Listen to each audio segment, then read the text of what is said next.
UP मदरसा act वैध है या अवैध, सुप्रीम कोर्ट ने आज इस मामले पर बड़ा फैसला सुनाया है। सुप्रीम कोर्ट ने इलाहाबाद हाई कोर्ट के फैसले को पलटते हुए यूपी मदरसा एक्ट को मान्यता दी है। सुप्रीम कोर्ट ने यूपी मदरसा एक्ट की संवैधानिकता को बरकरार रखा है। इलाहाबाद हाई कोर्ट की लखनऊ बेंच ने 22 मार्च को यूपी मदरसा बोर्ड एक्ट को संविधान के मौलिक ढांचे के खिलाफ बताते हुए सभी छात्रों का दाखिला सामान्य स्कूलों में करवाने का आदेश दिया था। सीजेआई डीवाई चंद्रचूड़ के नेतृत्व वाली सुप्रीम कोर्ट की 3 जस्टिस की बेंच ने कहा है कि यह सही नहीं था। सर्वोच्च अदालत ने कहा है कि किसी भी छात्र को धार्मिक शिक्षा के लिए बाध्य नहीं किया जा सकता है।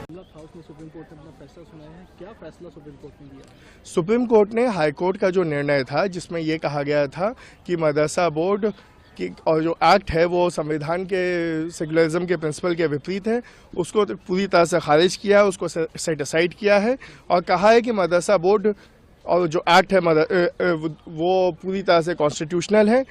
जहाँ तक कि कामिल और फाजिल डिग्री का सवाल है, जो कि हायर डिग्री होती है ग्रेजुएशन लेवल की, उस पर उन्होंने कहा है कि ये मदरसा बोर्ड कन्फर नहीं कर पाएगा, लेकिन मुंशी, मौलवी और आलिम की डिग्री जो 10वीं 12वीं के बराबर होती है उसकी पूरी वैलिडिटी रहेगी। तो सर, जो पढ़ाते हैं और पढ़ते हैं उन लोगों के लिए कितनी बड़ी राहत है? ये बहुत बड़ी राहत है, क्योंकि बहुत टीचर्स का, बहुत स्टूडेंट्स का भविष्य अधर में आ गया था। हाई कोर्ट ने यह भी ऑर्डर दिया था कि इनको स्कूलों में लेके जाइए, मदरसे के बजाय इनको सरकारी स्कूलों में वो कीजिए। यूपी में सरकारी स्कूलों के हालात हम सबको पता है, साथ ही साथ इतने सरकारी स्कूल भी नहीं हैं और मदरसा अपने आप में, हम उर्दू से हट के अगर उसका ट्रांसलेशन देखें तो उसका मतलब ही स्कूल ही होता है। तो वो जो भविष्य अधर में लटक गया था, अब उस पर एक फाइनल निर्णय आ गया है और उनके लिए भी और मदरसा बोर्ड की तरफ से भी वी वेलकम द डिसीजन। जो दूसरे बोर्ड हैं, जैसे सीबीएसई कह लें या सीएससी कह लें और मदरसा बोर्ड है, उसकी एजुकेशन का जो पैटर्न है, आप उसे किस तरीके से देखते हैं? दोनों सेम है या डिफरेंट? जी, हम जो मदरसा बोर्ड ने जो प्रिस्क्राइब किया है, जो करिकुलम, वो एनसीईआरटी और यूपी बोर्ड के बराबर है। जहाँ तक कि इंग्लिश, हिंदी, साइंस, मैथमेटिक्स, इन सब का, ज्योग्राफी, इनका सवाल है।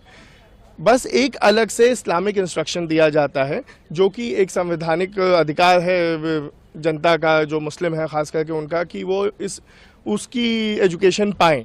तो उसको मेंटेन किया हुआ है और उसमें कोई बदलाव नहीं है। तो जैसे कि आपने फैसला सुना, तो सुप्रीम कोर्ट ने अपने फैसले में क्या खास बात कही, क्या आधार दिया, क्या उनका? देखिए, अभी डिटेल जजमेंट आएगा, अभी प्रोनाउंसमेंट ही हुआ है और प्रोनाउंसमेंट में उन्होंने सीधा पूरी तरह से उस जजमेंट को सेट असाइड किया है। कहा है कि वो सेकुलरिज्म के कॉन्सेप्ट के विपरीत नहीं है और हम इस फैसले का बहुत वेलकम करते हैं।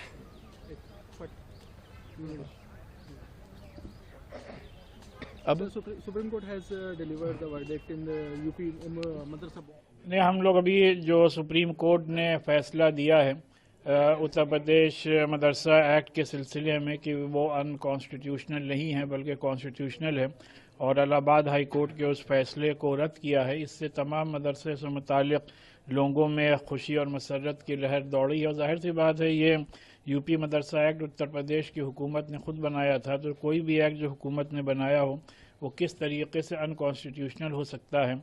और फिर इस यहाँ यूपी में हज़ारों बच्चे और हज़ारों टीचर्स और स्टाफ इन मदरसों से मुताल्लिक़, और हम लोग बारहा ये बात कह चुके हैं कि हम लोग यहाँ मदरसों में इस्लामिक एजुकेशन के साथ साथ मॉडर्न एजुकेशन की भी तालीम दी जा रही है। बहरहाल ये एक बहुत खुशी और मसरत का मकाम है कि हम लोग अपने पूरी आज़ादी के साथ, पूरी कानूनी आज़ादी के साथ अपने इन मदरसों को रन करते रहेंगे। ब्यूरो रिपोर्ट टीम, द सारा टाइम्स न्यूज़।